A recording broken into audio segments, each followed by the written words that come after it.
Tayong chapter 3. In chapter 1 and chapter 2 na natapos na po. No? So dito na po tayo dadako in chapter 3. Sabi po sa Santiago in chapter 3 verse 1, mga kapatid, huwag basta-bastang maghangad na maging tagapagturo ang marami sa inyo dahil alam ninyong mas mabigat ang pag-ahatol sa aming mga nagtuturo. So sa nakaraan po mga kapatid na ating pong pag-aaralan, no, napag-aralan po natin na ang pangalang Santiago or James in English ay hindi po tunay na pangalan.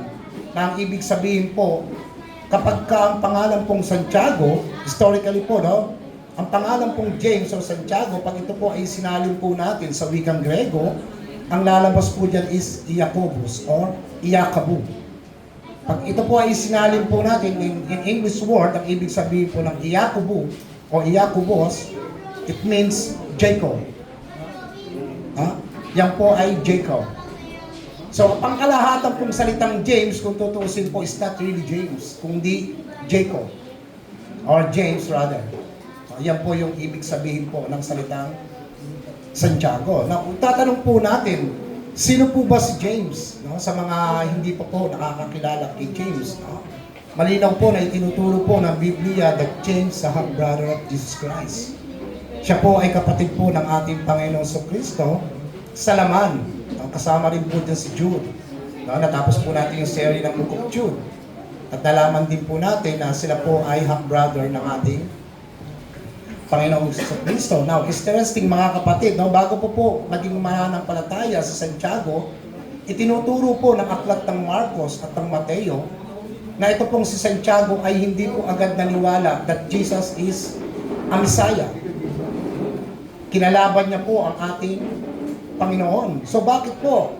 No, kasi po may implikasyon po in verse 13, nung kasama po ni Santiago, ang kanyang kapatid na si Jude, ang kanyang apat na kapatid na babae, which is hindi naman po talaga bilanggit sa aklat, no? Ang mga pangalan ng kanyang mga kapatid, kasama po ang kanyang magulang is Mary. No? Sila po ay pinipigilan po nila ang ministeryo ng ating Panginoong Kristo. So ayaw po nila na ituloy ng Panginoon ang kanyang ministeryo, pero makikita po natin mga kapatid, no? Tinuturo po ng Bible na after po mabuhay ng ating Panginoon Kristo, in the third day, doon pa lamang po naniwala si Santiago at si Jude na ang kanilang kapatid na si Kristo ay tunay na Messiah na isinugo ng Diyos para sa kaligtasan po ng katauhan. Now, the question is, bakit po nasabi ni James in James chapter 3 verse 1 ang salitang mga kapatid? Huwag basta-bastang maghangad na maging tagapagturo ang marami sa inyo dahil alam ninyong mas mabigat ang hatol sa aming mga tagapagturo. So unang-una po dapat natin malaman mga kapatid, ano ba ang katungkulan o tungkulin ni Santiago in the Church of Jerusalem?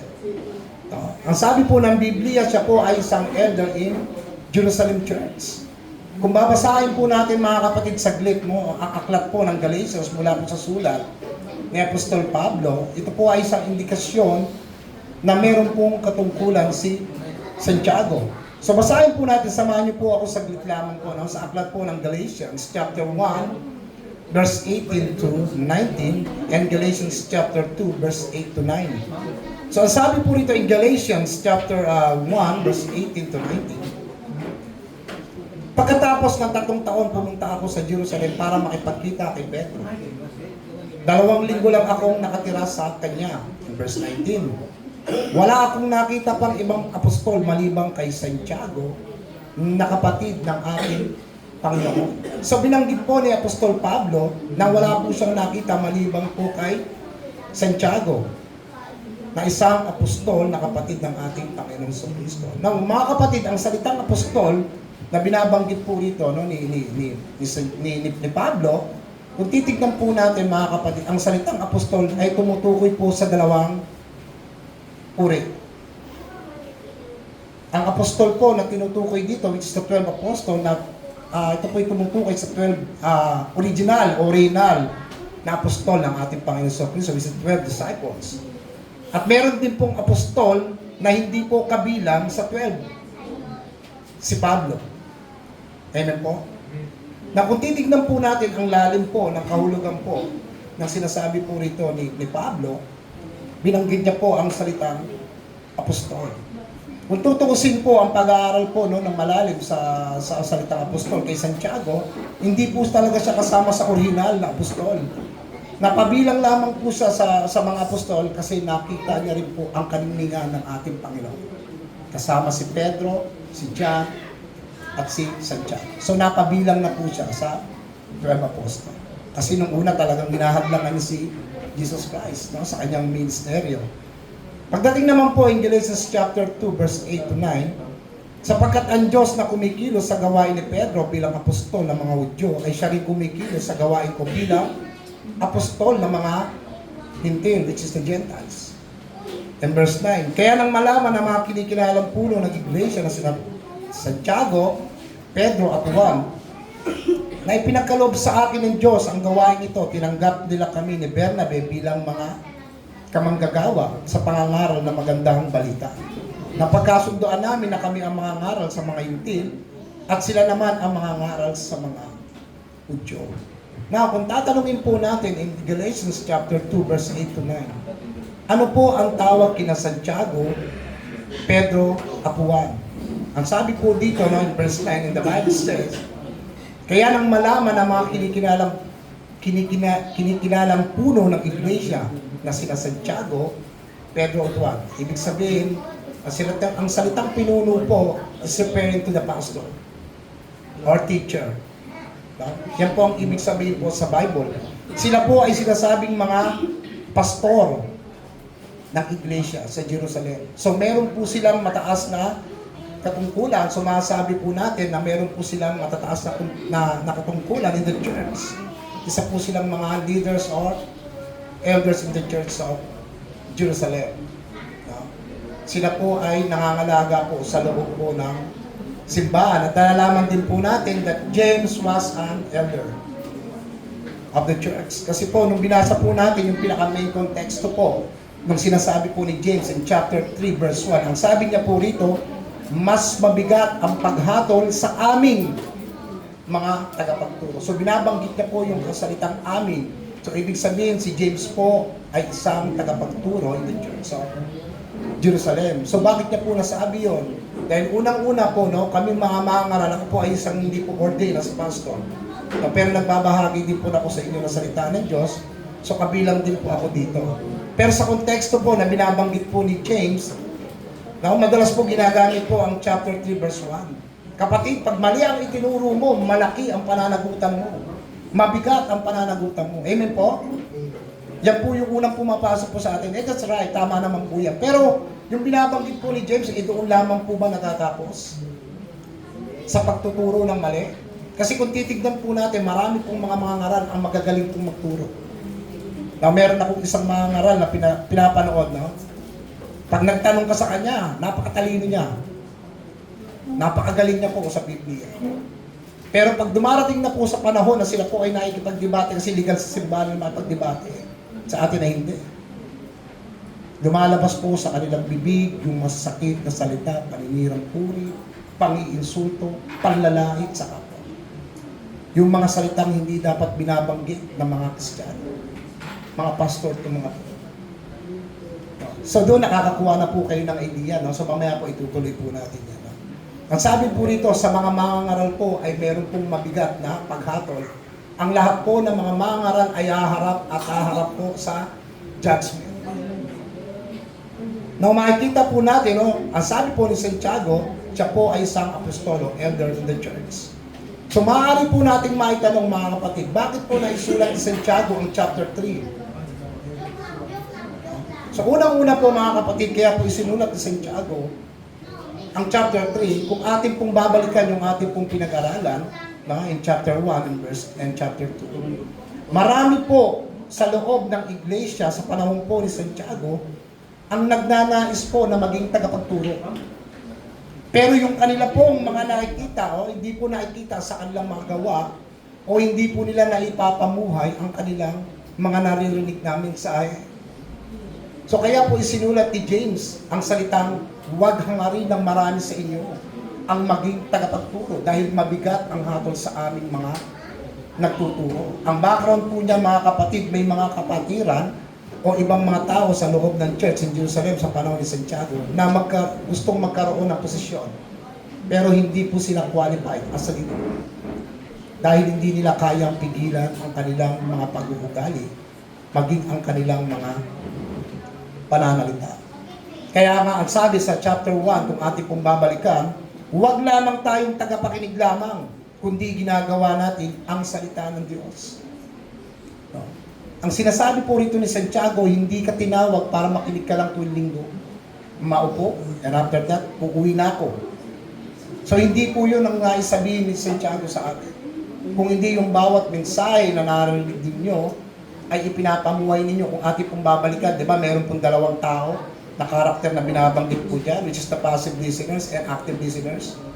Yung passive listeners, ito yung mga taong, yung kanilang mga mensahe na naririnig, pumapasok sa kabilang tenga at lumalabas po sa kabilang tenga. That's the passive listeners. Yung active listeners naman, ito yung Kristiyano na nakaririnig ng mensahe ng Diyos at dumediretso sa kanyang puso at lumalabas sa panlabas. So nakikita po sa gawa. In chapter 2, ang pananampalatayang walang gawa ay patay. So bakit po sinasabi ni Santiago in chapter 2 na ang pananampalatayang walang gawa ay patay? It's because yung mga taong ito na mga Kristiyano sa loob ng simbahan sa panahon ni Santiago na nagnanais na maging tagapagturo, yung mga maliliit na tao in the church, kinikriticize nila. Sila pa ang nagsasakdal sa hukuman. Meron silang mga pinapaboran ng mga tao. Ang gusto nila, sila lang ang laging tignan kasi sila ang meron kakayanan sa buhay. So, ibig sabihin, ang sinasabi ni Santiago, kung totoong reliyon meron kayo at pananampalataya na meron kayo, tulungan ninyo ang mga ulila, ang mga byuda at walang kakayahang maghanap buhay. Ipinapakita niya na ipakita ninyo sa gawa kung talagang tunay ang reliyon na inyong tinanggap o meron kayong tunay na pananampalataya. Kaya ang sabi in chapter 2, ang pananampalatayang walang gawa ay patay. Now, pagdating naman po in chapter 3, ito pong ating pinag-aaralan, ito naman po ay tumutukoy po kung paano po natin gamitin ang ating mga dila. Kasi ang title po ng ating pag-aaralan sa umagang ito, pigilin ang dila. So napakahalaga pong malaman ng bawat isa sa atin na yung ating pong lumalabas sa ating bibig ay dapat po natin itong iniingatan. No? So ang kabuuan po ng chapter 3 na aklat sa Santiago, ito po tumutugma po kung paano po gamitin ang iyong dila that connected to the ministers of the church. Ito po ay konektado sa mga leaders of the church na nagnanais po na maging lingkod sa loob po ng simbahan. So paano po natin nalaman yung mga bagay na yon, mga kapatid? Na kung babasahin po natin, babalikan natin ang Santiago chapter 1 verse 26. So dito po natin makikita na nagbibigay po sa Santiago ng preparation sa iglesia na ito. Ang sabi po in Santiago chapter 1 verse 26, kung may nag-aakala na siya religyoso, ngunit hindi naman magawang pigilan ang dila niya, walang silbi ang pagiging religyoso niya at niloloko niya lang ang kanyang sarili. You see that, mga kapatid? Kung itinuturing mo na religyoso ang iyong sarili, pero hindi mo naman napipigilan ng iyong dila, ang sabi po ni Santiago, walang ibang niloloko ang tao maliban sa kanyang sarili, kundi ang iyong sarili. So nabanggit po ni Santiago po ang salitang dila. Diyan, no? Dahil nga po may mga religyoso na nais po nilang maging leaders of the church. Pero ang kanila pong dila ay ginagamit po nila sa maling paraan. Kaya ang sabi ni Santiago, pag umakyat po tayo in chapter 4, sabi po ni Santiago in chapter 4 verse 1, ano ba ang pinagmumula ng pag-aaway at alitan ninyo? Hindi ba't ang masamang pagnanasa na naglalaban-laban sa inyong puso? So in 2 words na binasa po natin, ang sabi po dyan, nag-aaway-away. And second, nag-aalitan sa loob ng iglesia. Mga kapatid, nakakita na ba kayo na nag-aaway ng sign language? Ha? Nag-aaway na ganon? Nakakita ba kayo? Siyempre, kung nag-aaway po sa loob ng simbahan o sa lahat, maging sa komunidad, ano po ang ginagamit nila? Ang kanilang dila. No? Yan po yung kanilang ginagamit. Excuse me po. So, ibig sabihin yung kanilang bibig po, no? Kaya ang sabi ni Santiago in chapter 1, no? Ang mga nagsasabi na sila ay religyoso pero mahilig sila sa pakikipag-away, pakikipag-alitan sa mga tao. So, ginagamit nila ang kanilang bibig sa maling paraan. Ang sabi po ni Santiago, hindi yan ang tunay na relihiyon. So, pagdating naman po in James chapter 4, verse 11 and 12, kinukuha lang po natin yung yung background para po mas maintindihan ninyo. Ang sabi po in Santiago chapter 4, verse 11 and 12, mga kapatid, huwag ninyong siraan ang isa't isa. Ang naninira o humahatol sa kapatid niya ay nagsasalita laban sa kautusan. At humahatol sa kautusan. At kung ikaw ang humahatol sa kautusan, hindi ka nagtatupad dito, kundi isa ng hukom. So, pause in a moment po muna tayo. Di ba, minsan sinasabi po natin, huwag kang humusga sa kapatid mo. Wala kang karapatang humusga. Di ba, ganyan? Totoo po yan, mga kapatid. Ang sabi po sa kasulatan ni Apostol ni Santiago, na kapag ka ikaw ang isang taong naninira o inaaway mo sa pamamagitan ng iyong dila ang iyong kapwa, hindi ka tagasunod ng kautusan. Ipinapalagay mo ang sarili mo na ikaw ay isang hukom, isang judge. So, sino lang dapat ang may karapatang mag-judge sa atin, mga kapatid? In verse 12, ang Diyos lamang ang nagbigay ng kautusan at siya rin ang hukom. Siya lamang ang may kakayahang magligtas at magparusa. Kaya sino ka upang husgahan ang kapwa? So bakit po sinasabi po ito ni James? Kasi nga po, di ba, yung background natin, may mga tao kung kinikriticize nila yung mga mahihirap. May binigay po tayong example na kapag ka meron pong dumating na mga taong mayaman at puno ng alahas, kapatid, dito ka sa harap. Pagka may pumasok naman na sira-sira ang damit, nakatsinelas, kapatid, doon ka sa lapag, doon ka sa dulo. Nagtatami po yung itong mga tao ito. Kaya po sinabi ni Santiago na huwag kayong humusga dahil Diyos lang ang may karapatang maghusga. Siya lang ang hukom. Now, pagdating naman po in Santiago chapter 5 verse 9, huwag kayong magsisihan, mga kapatid, upang hindi kayo hatulan ng Diyos. Malapit nang dumating ang hukom, the judgment. So, kitang-kita po natin in chapter 1, 2, 3, and 4, and 5, yung rason kung bakit po nasabi ni Santiago yung ganong klaseng kataga. Bakit po? Kasi po mayroon pong ilan sa loob ng simbahan na nais na maging tagapagturo, pero merong pag-aaway, may pag-aalitan, at may paghaton. So in short, hindi po nila ginagamit ang kanilang dila sa tamang paraan. Kaya ang sabi ng Biblia, yung ganyang klaseng pananampalataya, ano raw po? Walang kabuluhan. Wala kang ibang niloloko maliban sa iyong sarili. So yan po ang naging issue sa hindi tamang paggamit ng kanilang mga bibig at dila. Nagagamit po nila ang kanilang bibig hindi para sa kalwalhatian ng Diyos, kundi para sa kalwalhatian ng laman. Para sila ay mapuri. No, hindi na po sa Diyos. No. Now, kung mapapaisip po tayo, mga kapatid, kung ito po ay para sa lahat, bakit po very specific yung binabanggit po ni Santiago, kung bakit niya po nasabi sa chapter 3 verse 1, huwag ninyong hangarin o ng iba sa inyo na maging tagapagturo dahil mabigat ang hatol sa aming mga tagapagturo. So unang-una po, kaya po nasasabi ni Santiago because James is teacher. Isa po siyang tagapagturo. Alam niya po ang kahantungan ng isang tagapagturo kapag kamali ang iyong naituro. So hindi lamang po ito tumutukoy, mga kapatid, sa pagtuturo ng mali. Kukunin po natin mamaya yung ibig po nating sabihin. So ibig sabihin po, dahil marami nga ang nagsasabi, Kuya Jess, pwede naman akong tagapagturo, may abilidad naman ako. May abilidad naman ako magsalita. Makapal ang mukha ko . May gift naman ako para makapagturo. No? Pero ang sabi ni James, ang problema, no? Ang sabi po dito, may mga tao na nais na maging tagapagturo. Pero hindi naman nila mabantayan ang kanilang mga kilos at pananalita. So which is hindi po talaga akma yung ganong klaseng pagtawag sa mga taong ito. No? Kaya ang sabi ni Santiago in chapter 3 verse 1, huwag na ninyong hangarin dahil mabigat ang hatol sa mga nagtuturo. Dahil alam ninyong mabigat ang hatol sa aming mga tagapagturo. So mabigat po, mga kapatid, ang tagapagturo. Dahil kung makikita po natin sa Biblia, may mga binabanggit po ang Biblia na specific gifts in leadership. Unang-una na po dyan, mga kapatid, no, yung leadership na ibinigay po, o yung gifts na ibinigay po ng Diyos sa the Bible.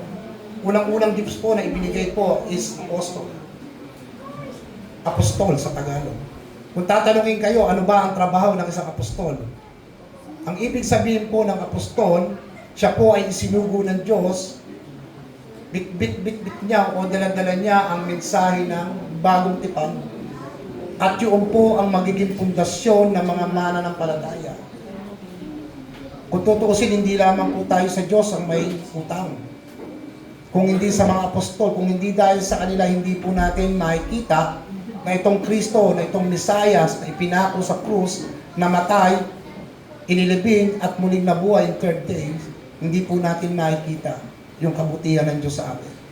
Yan po ay pinahangaral po ng mga apostol.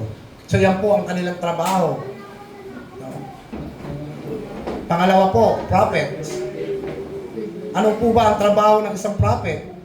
Ang trabaho po ng isang prophet, mga kapatid, yung mensahe na naririnig niya po sa Diyos ay pinapahayag niya po sa isang bansa o sa isang tao. Diba? Naalala niyo ba si Moises nung nagbigay ang Diyos ng mensahe? Nakausapin mo ang Pharaoh na dapat itong mga bayan ko ay dapat palayain mula sa pagkakaalipin. Yan po ang trabaho ng mga propeta. Ipahayag ang mensahe maging sa individual man. Kung papahirang ka ng langis, gagawin niya ng isang propeta. Yan po ang kanilang trabaho. So meron naman po tayong tinatawag na evangelist. Ang trabaho po ng evangelist ay wala po yung ginawa kundi humayo. Hindi po sila limitado lamang sa isang lugar.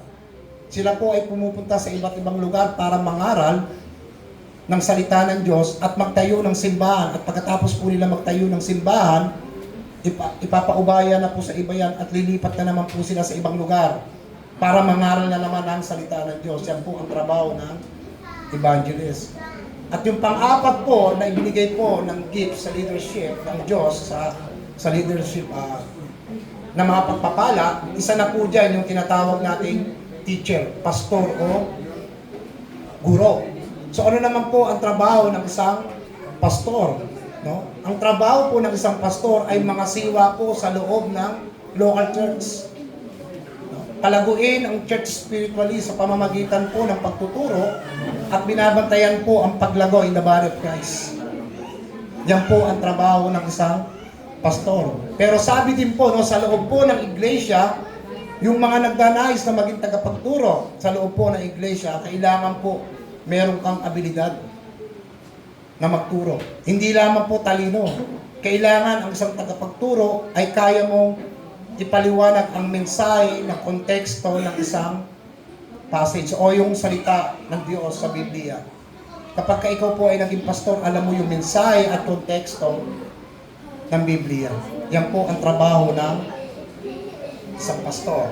Pero kung titignan po natin, mga kapatid, ang isa sa mga pinaka-nakakatakot na kaloob po ay ang wag na raw po, sabi ni Santiago, na wag na po hangarin ng marami dahil mabigat ang parusa. Ano po yun? Ang isang tagapagturo. Yan po ang isa sa mga nakakatakot na gift. So bakit po, no? So, at sabi po ng Biblia, dahil ang number one po pangunahin na ginagamit po ng mga tagapagturo ay ang alin po? Ang kanilang bibig, ang kanilang dila. Yan po ang unang tinitignan po sa isang mangaral. Na kung tatanungin po natin, no, bakit po maraming reliyon kuya dyan sa mundo? Tatanungin ko kayo mga kapatid, bakit napakaraming reliyon sa mundo? Di ba? Nung nakaraang example natin dyan, dahil sa pag-away-away ng leaders and pastor, hindi nagkasundo si pastor at leader. Tayo kami ng panibagong church. Hindi ko na gusto yung pamamahala ni pastor. Hindi kami magkaintindihan, magtatayo na lang ako ng panibagong church. Isa rin po yan sa mga dahilan kung bakit maraming naglilitawan ng mga church, mga kapatid.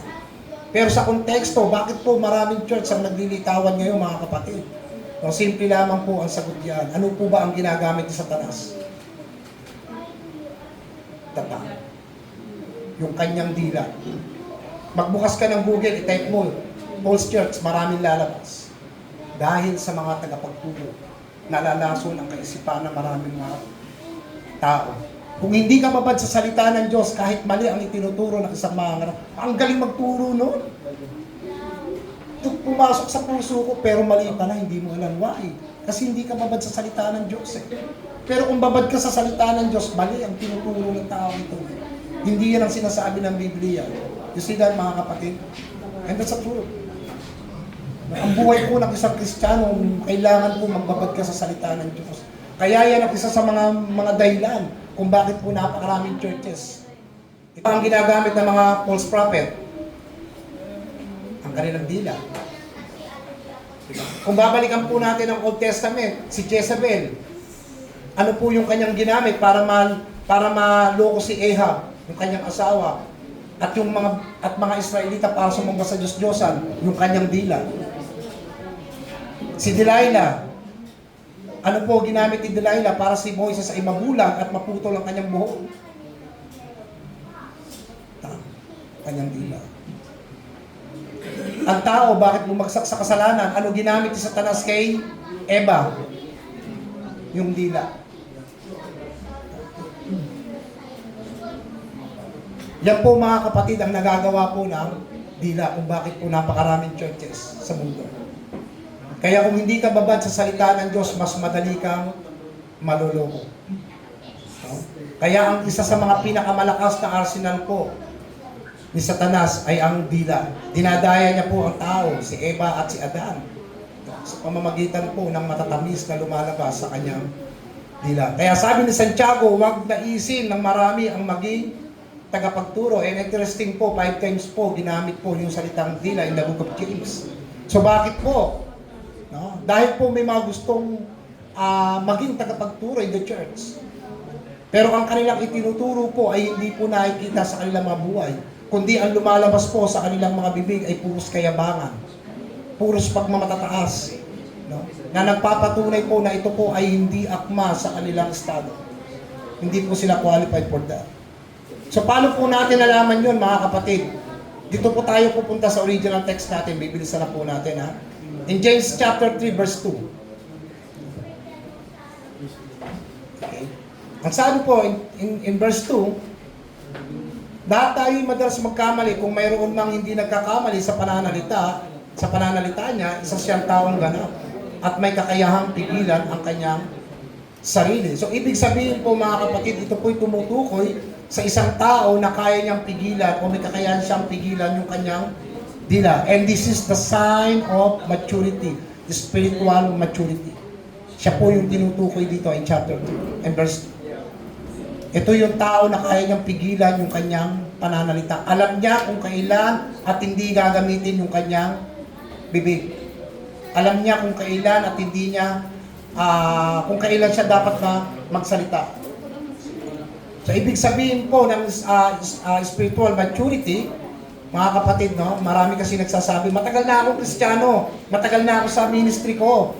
No, bago ka lang, Eman. So, dapat ang maging leader, ako kasi mas mature ako sa iyo.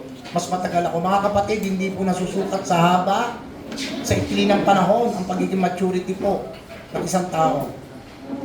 Tandaan po natin, mga kapatid, nasusukat po ang maturity ng isang tao na kung ang isang tao po ay yung kanyang mensahe na narinig ay naipapamuhay niya po sa kanyang buhay.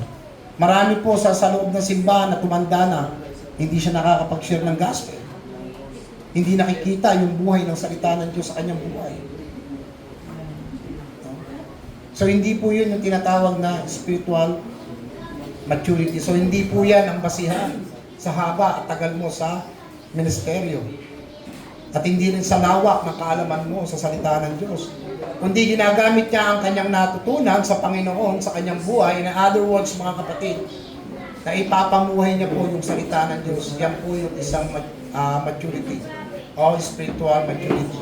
Now, in verse 3 and 5 naman po tayo. In Santiago chapter 3, verse 3 and 5. Binubusalan natin ang mga kabayo sa bibig para sumunod saan man natin gustong papuntahin. In verse 4. Isipin nyo rin ang mga barko na kahit na napakalaki at tinutulak ng malakas na hangin ay napapabaling sa maliit na timon at napapunta ng kapitan saan man niya gustuhin. Ang last verse, verse 5. Ganon din naman ang dila, kahit na ito'y maliit na bahagi ng katawan, naaagawa ng malaking kayabangan. Isipin ninyo kung gaano kalawak ang gubat ang masusunog dahil sa maliit na apoy. So dito po makikita natin, meron pong tatlong example na ginamit po sa Santiago patungkol po sa dila. So alam naman po natin mga kapatid na ang dila po ay isa sa mga pinakaparting maliit, no, sa ating pong katawan, no, sa ating pong body. No, isa po sa pinakamaliit yan. Pero binanggit po dyan yung isang malaking kabayo. So bakit po? Na kung titignan po natin sa mga pet lovers dito, di ba, meron tayong tinatawag na mga handpid para mapaamo yung mga hayop, di ba? Sa mga animals lovers po. So yung kabayo, kahit na isa itong napakalaki, lalo na yung mga mulay, panglaban sa karera, malalaki po yan. Kahit na small amount lang ng foods na ipasok mo sa kanyang bibig, kaya sabi binubusalan, mapapaamo at mapapaamo mo ang hayop. Kapag ka ito ay binusalan mo, nilagyan mo siya ng tali at sinakyan to ng isang inete, pag ipinihit po yan, napapasunod, di ba ang kabayo? Dahil napapaamo ito ng tao. So ganun din daw po ang barko. Kahit na napakalaki, kaya siyang imaniobra ng isang maliit na timon. Yung timon po yung parang layag, di ba? Yan po ang nagiging direksyon kapag hinipan po yun ng hangin. Pag kaya pumaling yan, umiikot din yung barko. Pero ang barkong malalaki po ay wala pong ganun. Meron po siya mga propeller, yung hélice. At the same time, sa ilalim may maliit po yan na parang timon. Maliit lamang po yan, pero malaking barko. Pag ipinihit po yan ng piloto, ang barko po ay kaya niyang imaniobra. Napipihit niya kahit saan man yan dalhin. So, ganun din daw po ang dila. So, bakit po yung tulad ni Santiago? Ang dila sa isang maliit na apoy. So, obvious naman mga kapatid, di ba? Ang apoy nakakasunog talaga yan, di ba? Pero ang maliit na dila daw po, kapag ka ito ay ginamit mo sa isang maliit o sa isang maling paraan, katulad ng isang apoy, marami ang pwedeng maapektuhan. Marami ang pwedeng masunog. Marami ang pwedeng mapahamak. Pag mali ang paggamit mo ng iyong dila. Katulad ng isang maliit na apoy, pag inilagay mo yan sa kagubatan, magsasanay po yan ng malaking sunog. Just a figure po yung ginamit dito, no? Yung apoy. Ganyan din po ang dila. Kaya niyang pumatay ng maraming tao kapag kamali po yung kanyang pamamaraan sa paggamit po ng kanyang dila.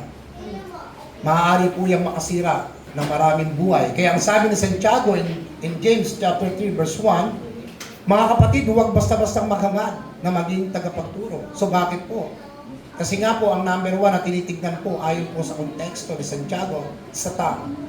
Ito po yung context ng chapter 3. No? Dahil po si Santiago ay isang teacher. So ano ba ginagamit madalas sa mga teacher? Sino ba mga teacher dito? No? Ano po madalas gamitin ng teacher? Yung kanilang mga bibig.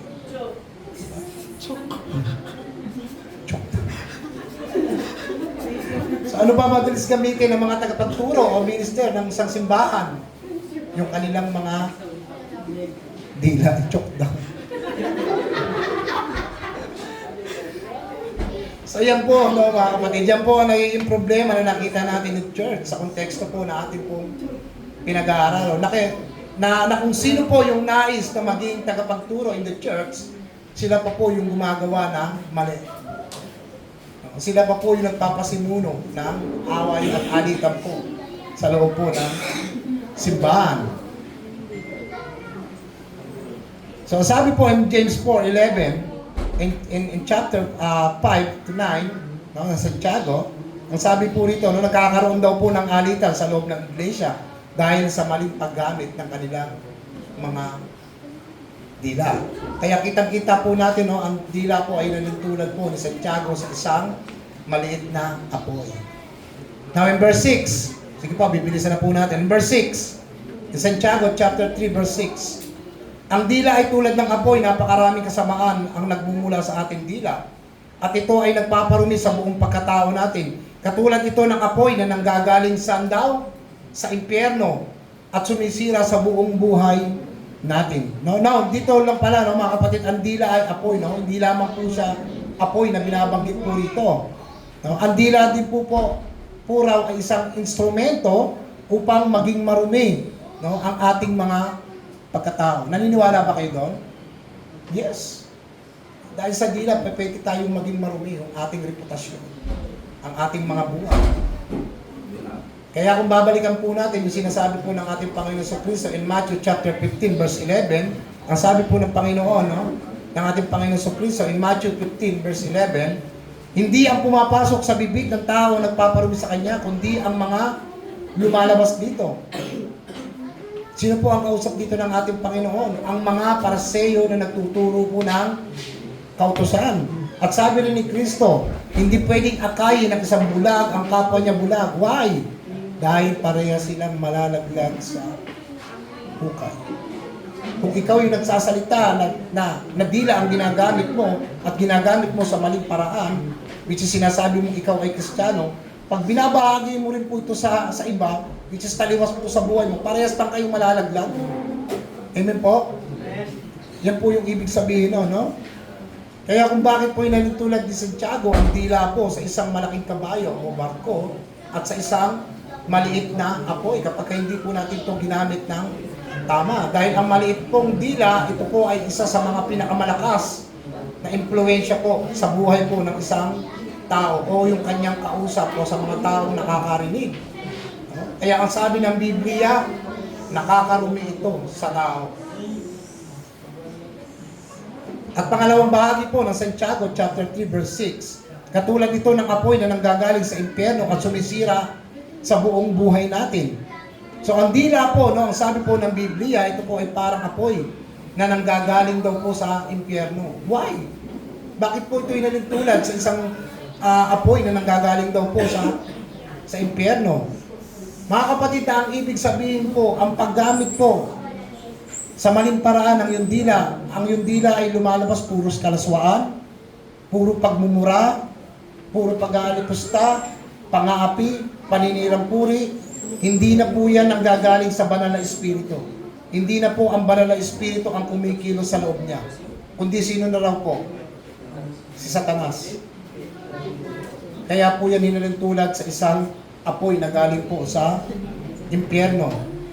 Yan po ang lakas ng impluwensya po ng ating mga laman. Hindi na po ang banal na espiritu ang kumikilos po, kundi ang diablo.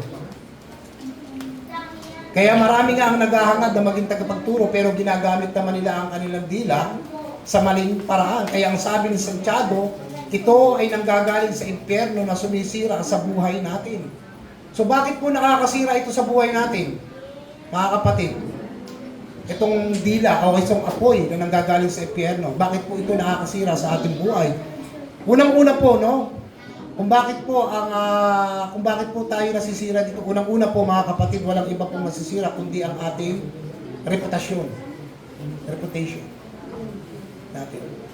Pag hindi tama ang paggamit mo, sira ang reputasyon mo. Pangalawa, nakakasira ito bilang testimonya o patutuo sa iyong buhay. Akala ko ba, Kuya Kai, born again Christian ka? Pero bakit ang lumalabas sa bibig mo ay puros kaswaan? Sa tingin niyo ba magiging maayos ang testimonya ninyo? Di ba? Puro pagmumura ang lumalabas, puro panlalait ang lumalabas sa bibig mo.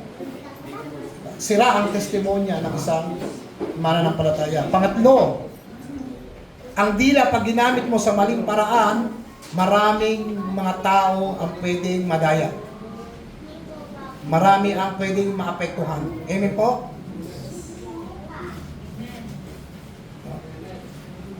Sa mga kabataan, sa mga Kristiyanong kabataan, ito po example lamang mga kapatid. Kung ikaw ay Kristiyanong kabataan, subukan mong makisama sa mga taong chismoso. Ano mangyayari sa'yo? Chismosa ka na rin. Subukan mong makisama sa mga taong palamura. Ano po mangyayari sa'yo? Magiging ganun ka na rin. Lalo na kung ikaw ay nakikisama sa o nakikipagkaibigan sa mga hindi mananampalataya, mga kapatid. Kaya kung babasahin po natin, babalikan po natin yung sinasabi po ni Apostol Pablo in 1 Corinthians chapter 15 verse 33, pinag-aralan po natin. No, makinig po kayo mga kapatid. Makinig kayo mga kabataan. Ito po yung sinasabi ni Apostol Pablo. Do not be misled. Bad company corrupts good characters. Tama po. At sabi po, huwag kayong palinlang sapagkat ang masasamang kasama ay nakasisira ng masamang ugali. Kaya kung makikipagkaibigan po kayo mga kapatid, hindi ko po sinasabi huwag kayong makipagkaibigan ng unbelievers ha, mga Kristiyano. Kasi kung hindi po kayo makikipagkaibigan mga Kristiyano sa mga unbelievers, sino sisharan nyo? Sino babahagian nyo ng salita ng Diyos? Tama po? Ang sinasabi po rito, yung uri po ng pamumuhay ng mga hindi mananampalataya. Kung ikaw ay tumanggap ng mabuting balita at naipamuhay mo ang salita ng Diyos sa iyong buhay, nararapat lamang na gamitin mo ito sa tama. Bagamat hindi po tayo perpekto sa harapan ng Diyos, lahat po tayo nagkakasala sa isip, sa salita at sa gawa. Pero ang konteksto po ni Santiago, papaano mo kontrolin ang iyong dila? Hindi mo makukontrol yan po kung kasama mo ay puro kabastusan ang lumalabas sa kanilang bibig. Magiging ganun ka rin po. Yan po yung nais pong iparating po sa atin mga kapatid. No? Pero kung puros Kristiyano ang mga kasama mo, at itong mga Kristiyano to ay mahuhusay, magpigil sa kanilang mga dila, ipinamumuhay nila ang salita ng Diyos, at ikaw ay nakisalamuha sa kanila, ano mangyayari sa iyo? Magiging ganun ka rin katulad nila. Ma-adapt din po natin yung ginagawa po ng mga tunay na Kristiyano.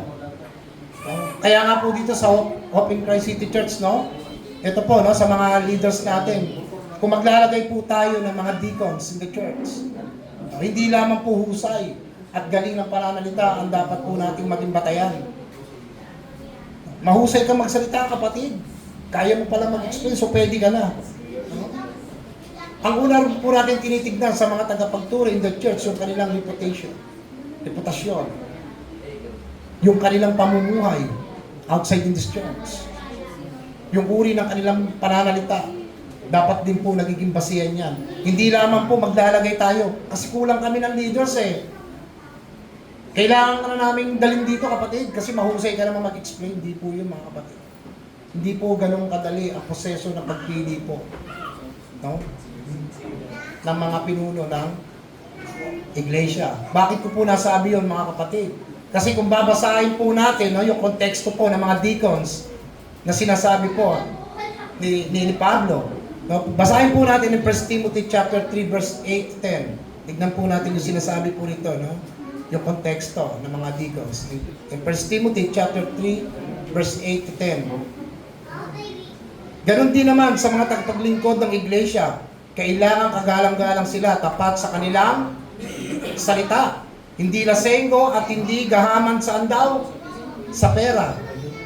Kailangan pinangahawakan nila ang katotohanan tungkol sa pananampalataya kay Kristo nang may malinis na konsensya. In verse 10, kailangan din masubok muna sila at kung mapapatunayan karapat dapat sila, hayaan silang makapaglingkod bilang tagapaglingkod.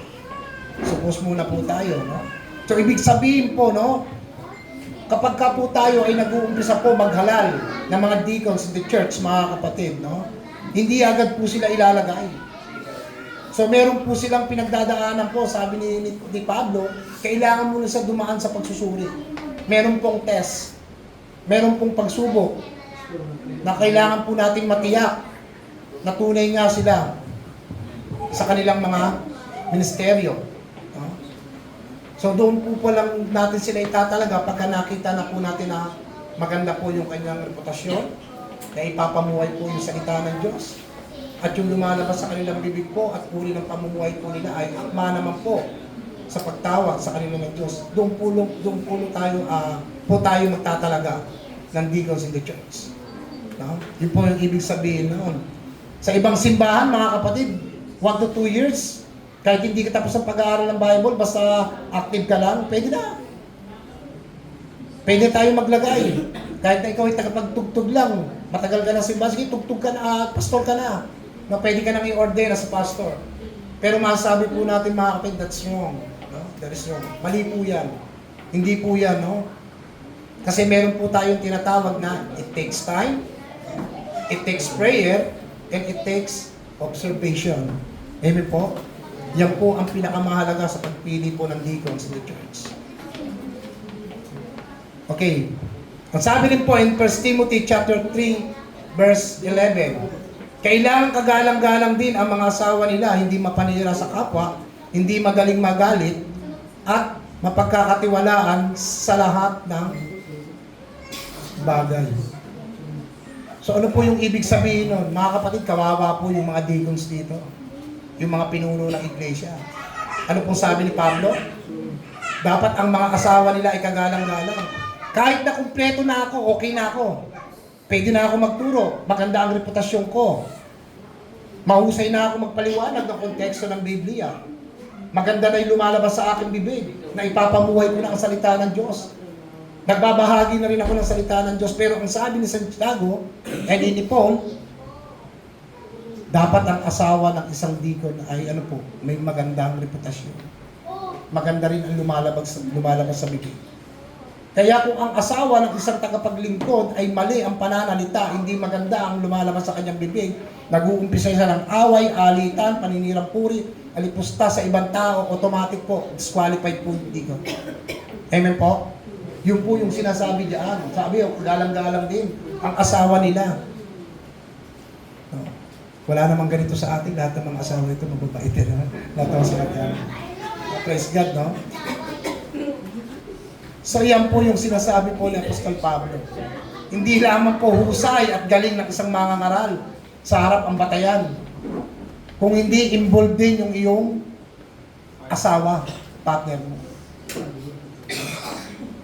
Ganyan po ka-dangerous ang isang tagapagturo po ng iglesia sa kanyang asawa. So nakita nyo na po, hindi lamang batayan ang husay o galing ng isang mali yung tinuro mo kasi may pananagutan ka, hindi po yun. Yung pag-uugali mo, pag-uugali ng iyong asawa. Yan po yung tinutumbok ni Santiago. Bakit po? Kasi yung mga tagapagturo na ito, nais nila magkaroon ng posisyon.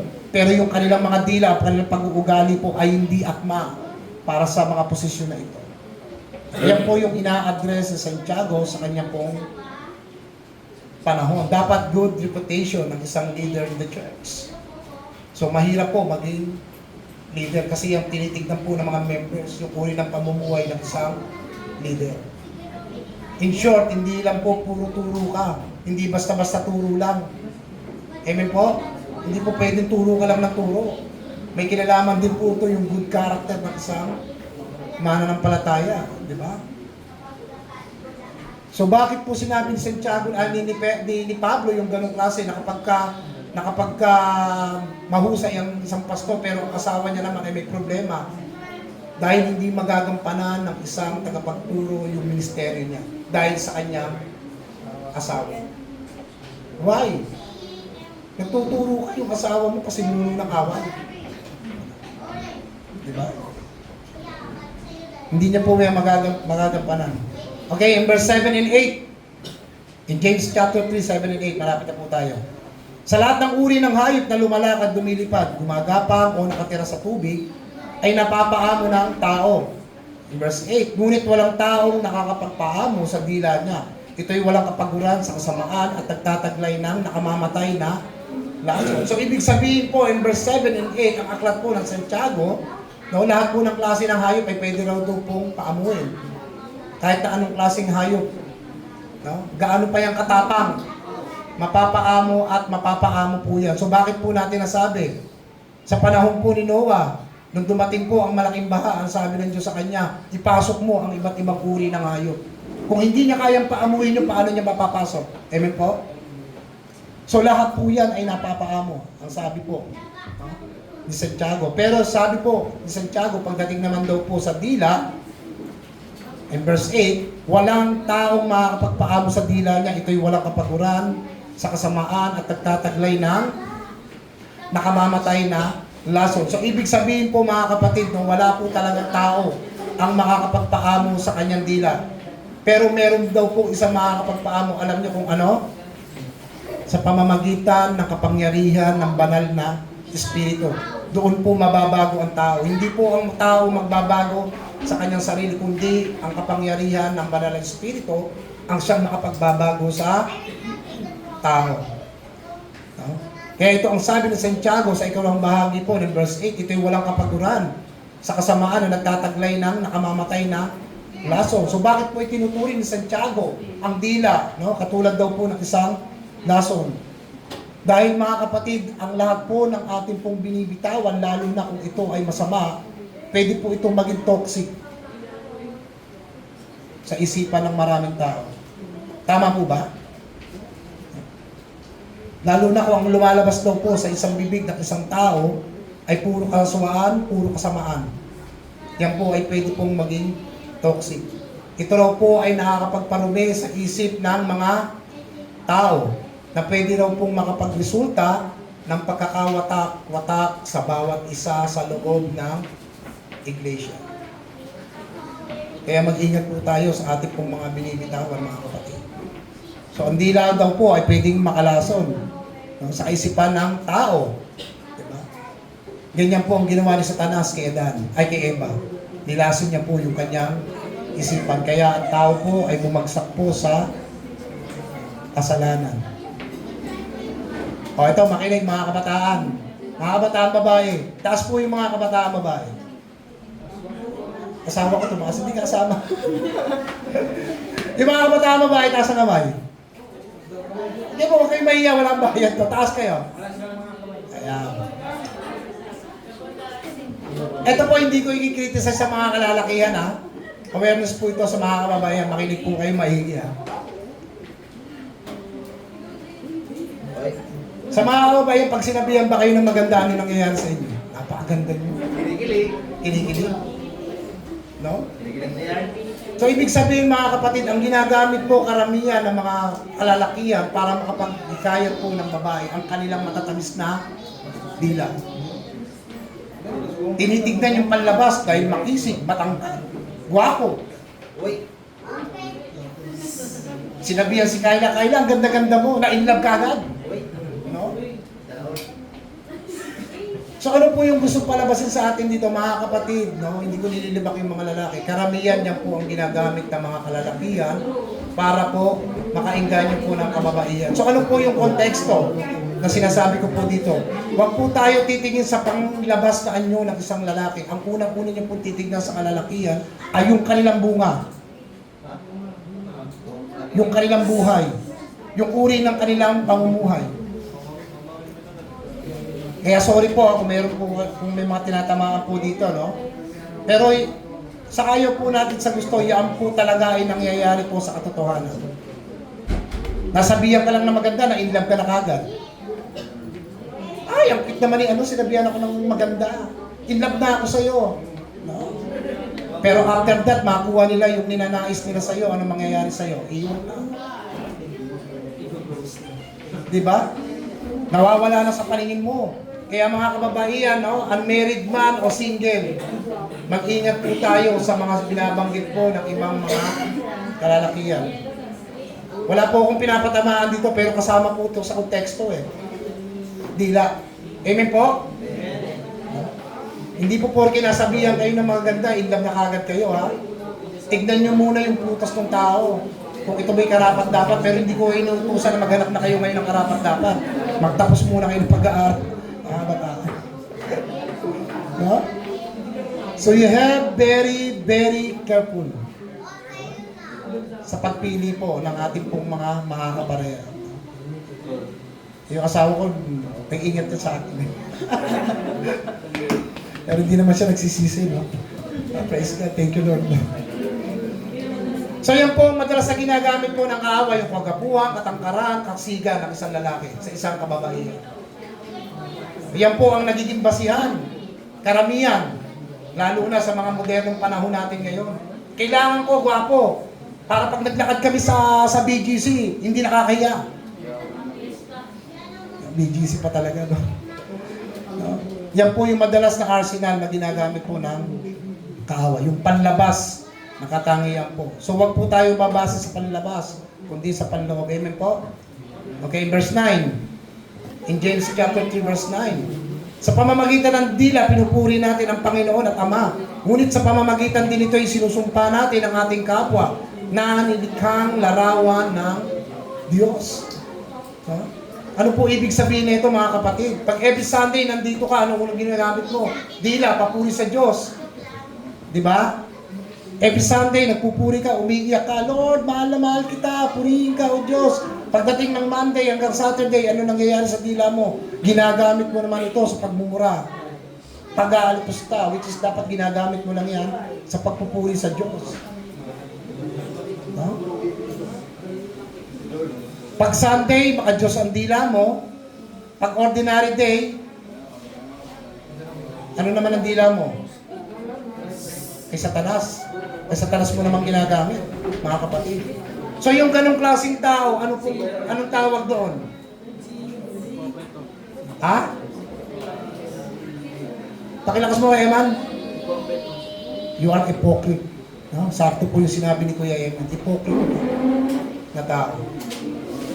Ang sabi ni Santiago, hindi yan ang tunay na reliyon. Walang kabuluhan ang pananampalataya mo. Niloloko mo lang ang iyong sarili. Kapag kaganyan po ang estado mo sa iyong buhay. In 11 and 12, malapit na po tayo. Pasensya na po kayo, siyang haba kanina ng ano nyo eh. Kaya sinisenyas ako si Kuya Reggie kanina eh. Kailangan 11:30 makapag-start tayo ha. So lumampas po tayo, no? In Santiago chapter 3 verse 11 to 12. Maaari bang lumabas sa isang bukal ang matabang na tubig at ang maalat na tubig? Hindi. In verse 12. Mga kapatid, hindi rin maaaring mamunga ang kulibo, ang puno ng igos o ng igos ang ubas. Hindi rin maaaring makakuha ng tubig tabang sa tubig alat. So in other words, mga kapatid, no, sa mga mahihilig po dyan magtanim, di ba, alam nyo naman, kung ano ang itinanim mo, yun lang dapat ang bunga. Hindi po pwede nagtanim ka ng saging, ang naging bunga po ay santol. Apple daw. Sa iba, anong tawag dyan? Yung market, tawag doon? Marketing ba tawag doon? Yung naglalagay ng ibang klaseng sasanga? Tama pa, brother? Nakarap ni brother, ano? Marketing daw ang tawag yan. No? Pero kung ang Bible po ang pag-uusapan, kung ano po ang itinanim mo, dapat yun din po ang bunga. Diba? Katulad ng sinasabi ng ating Panginoong Jesucristo, paano mo malalaman ang isang tao na nasa tamang puno? No, ang sagot po diyan ay makikita po saan daw po? Sa kanyang bunga. Mababasa niyo po yan in John 15. Diba? I'm the vine and you are the branches. Diba? Kung kayo po ay nakakabit kay Kristo, ang inyong bunga po ay mabuti. Yan po ang sinasabi po ng ating Panginoon. In 13 to 15, in James chapter 3, verse 13 to 15, binibilisan ko na po ha. Gutom na ba kayo? Mamaya tayo kakain, spiritual muna tayo. Okay, in verse 13, sino sa inyo ang marunong makaunawa, ipakita niya na talagang marunong siya sa pamamagitan ng mabuting pamumuhay na may pagpapakumbaba. So ano po ibig sabihin naman nito? No, maraming mga tao ang nais lagi binubuhat ang sarili. Ako bumili niyan, ako may gawa niyan, kaya dumami yung church ang members natin in the church kasi ako nag-invite niyan eh. No? Lahat ng mga gandang decoration sa church, ako ang gumawa niyan. Pinaghirapan ko yan. No? Alam niyo minsan mga kapatid, hindi natin napapansin, no? No, hindi lamang sa loob ng church, maging sa labas po ng ating mga komunidad, pamamahay. Hindi natin namamalaya na ang ating palang mga dila ay nagagamit po natin saan po? Sa kahambugan at kayabangan. Hindi po natin namamalaya. No? So madalas po yan nangyayari na hindi po namamalaya ng marami. And verse 14, kung pagkainggit at pagkakasarili naman ang umiiral sa puso, huwag ninyong ipagyabang na may karunungan kayo dahil pinagsisinungalingan ninyo ang katotohanan. In verse 15, ang ganitong karunungan ay hindi nagmumula sa Diyos sa langit, kundi sa mga tao dito sa mundo. Hindi ito mula sa Espiritu, kung hindi saan daw? Sa diablo. So now dito po natin na nakikita na hindi po nanggagaling sa Diyos ayon po sa ating konteksto, yung mga ganong klase pag-uugali. Yung maling paggamit daw po ng dila ay katulad daw po ng pagsisinungaling, pagkainggit at lahat ng hindi nakakalugod sa Diyos. No? So 2 beses po yung binanggit diyan. Una, ito'y nagmumula daw saan? Sa impyerno. Pangalawa, hindi ito nagmumula sa banal na Espiritu. Na kung hindi ito nagmumula sa banal na Espiritu, saan po ito nanggagaling? Sa diablo. So malinaw po yung konteksto, no? Okay, so dito na po tayo magtatapos ng 16 verse 18. Talo na po tayo. And verse 16. Kung saan umiiral ang pagkainggit at pagkakamasarili, naroon din ang kaguluhan at lahat ng uri ng kasamaan. And verse 17. Ngunit ang taong may karunungan mula sa Diyos, una sa lahat ay may malinis na pamumuhay, maibigin siya sa kapayapaan, mahinahon, masunurin, puno ng awa at kabutihan, walang pinapaboran at hindi nagkukunwari. And verse 18, ang taong maibigin sa kapayapaan at nagpapalaganap nito ay nagdudulot ng maayos na relasyon sa iba. So kitang-kita po natin mga kapatid, in short, no, ang bunga po ng banal na Espiritu is the evidence of using God's wisdom. Kung paano nyo paggamitin ang inyong karunungan. Ang sabi po diyan, no, may malinis na pamumuhay. It means good reputation. No, bilang isang mananampalataya o leaders of the church. Pangalawa po, may ibigin siya sa kapayapaan. Hindi ka mahilig makipag-away. Hindi ka mahilig makipagpatot sa daan. Hindi ka mahilig makipag-away, makipaglaitan sa kapwa mo. Ibig sabihin, umiiwas ka sa away. Yan po ang isang katangian na ibinibigay ni Santiago sa leaders in the church, maging sa mga mananampalataya. Number 3, dapat mahinaho ka. Hindi ka pa bulyaw-bulyaw. Hindi ka pagalit kung magsalita sa kapwa mo. Kundi maliwanag at makakakuha sila ng mabuting payo. Number 4, masunurin. Ano po yung masunurin na binabanggit dito? Kung ano po ang nakasulat sa salita ng Diyos, kailangan po itong sundin ng isang mananampalataya. Kaya ang sabi ni Santiago sa mga tao sa loob ng simbahan, kung talagang religyoso kayo, tulungan ninyo ang mga duka, ang walang kakayang maghanap buhay, ang mga balo, ang mga ulila. Ipakita ninyo sa gawa. Yan po yung mga masunurin. Panglima, puno ng awa at kabutihan. Hindi ka kailangan sabihan, hey, tulungan mo yan, kasi meron ka namang pera. Hindi po. May experience ang pwede ko rin kukwento sa inyo. No? May lumapit kasi sa akin, ito pa rin. Lumapit po sa akin ng isang taong PW. Brother, wala ba akong pamasko sa'yo? So hindi po ako nagdalawang isip, naisip ko kagad itong series ko. Nagbigay po ako sa kanya ng malaga. Alam mo sabi niya sa akin, sana pagpalain ka palagi ng Panginoon. No? Napakasarap pakinggan mga kapatid na ang isang hindi mananampalataya, nasasabihan ka ng ganyan. No?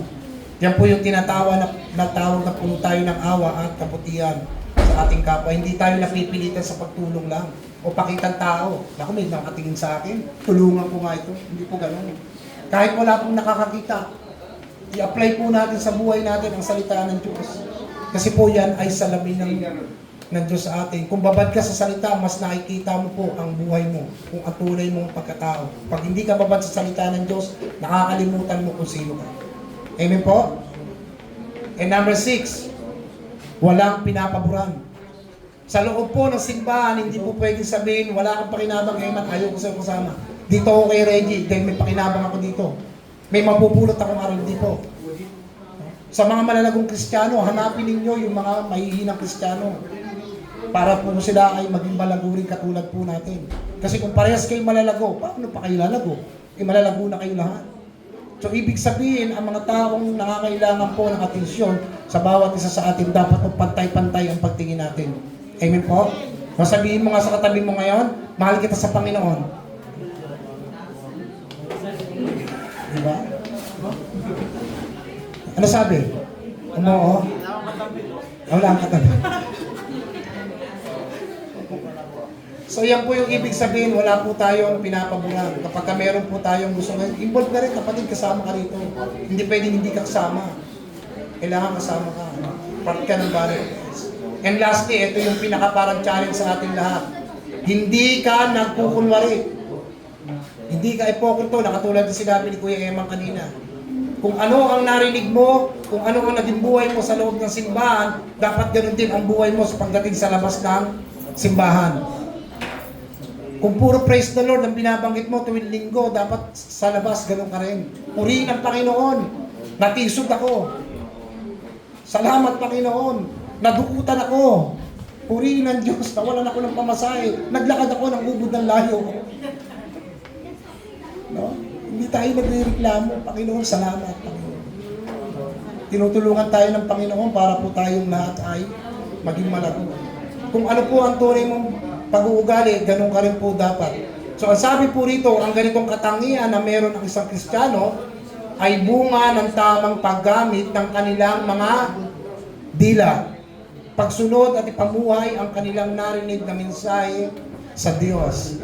So ano po ang ating pong conclusion sa ating pong pinag-aral? Makinig po kayo. Tapos na po tayo. No? Ito po yung conclusion sa ating pong pinag-aralan.